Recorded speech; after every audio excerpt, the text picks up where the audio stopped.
jeux vidéo, téléphone portable, etc.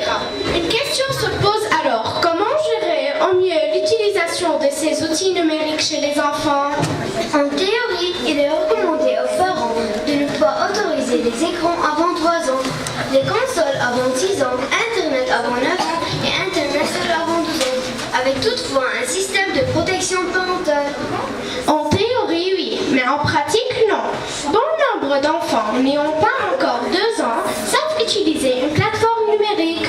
On remarque que l'utilisation de ces outils est souvent une aide aux parents qui peuvent ainsi prendre congé de leurs enfants qui sont plongés dans les jeux électroniques. Mais ces parents ignorent à quel point cela peut nuire au développement lors d'une utilisation excessive.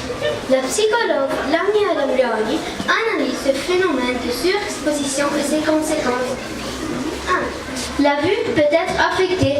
La lumière bleue des écrans a un effet néfaste sur les yeux. 2. Il y a un réel risque de développement d'une dépendance. 3. L'isolement social. L'écran empêche l'enfant de faire des activités sportives avec ses amis.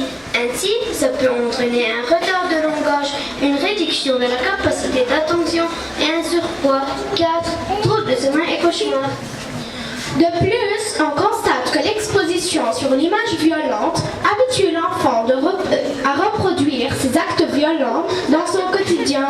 Ainsi, faut-il arrêter les enfants d'utiliser ces technologies?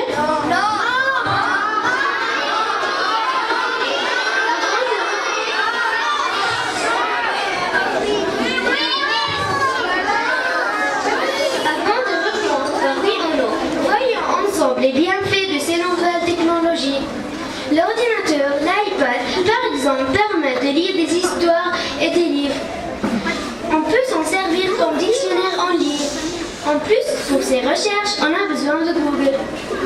Sur YouTube, on peut trouver de belles chansons, de vidéos éducatives, de belles chansons et beaucoup de ressources qui peuvent nous aider dans notre parcours scolaire. Ne vous étiez pas flattés en recevant comme cadeau une de ces montres qui sont connectées. WhatsApp, Facebook, caméra, etc. Eh ben moi oui. Donc, chers amis, on a vu ensemble les inconvénients et les avantages de ces nouvelles technologies. Quelle est votre idée maintenant? Personnellement, je vois que nous ne pouvons plus nous passer de ces nouvelles technologies. Mais servons-nous d'une façon raisonnable pour avoir des informations, faciliter notre quotidien, pousser dans nos études, etc. Donc, ayons toujours un esprit critique et soyons vigilants et très attentifs à tout ce qui peut se cacher derrière l'écran.